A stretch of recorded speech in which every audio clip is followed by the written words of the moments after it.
জানাজার নামাজ ফরজে কিফায়া অর্থাৎ অনাদায়ে গ্রামের সকলেই গুনাহগার হইবে।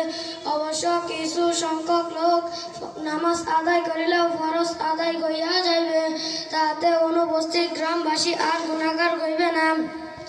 জানাজার নামাজে দুইটি কাজ ফরজ। এক, চারবার আল্লাহু আকবার বলা। দুই, দাঁড়াইয়া জানাজার নামাজ পড়া। জানাজার নামাজে তিনটি কাজ সুন্নাত। প্রথম তাকবীরের পর সানা পড়া, দ্বিতীয় তাকবীরের পর দুরূদ শরীফ পড়া, তৃতীয় তাকবীরের পর মাইয়াতের জন্য দোয়া করা। জানাজার নামাজ আদায় করিবার নিয়ম: মাইয়াতকে সামনে রাখিয়া ইমাম তাহার সিনা বরাবর দাঁড়াইবে এবং সকলে নিয়ত করিবে, আমি আল্লাহ পাকের জন্য জানাজার ফরজে কিফায়ার নামাজ আদায় করিতে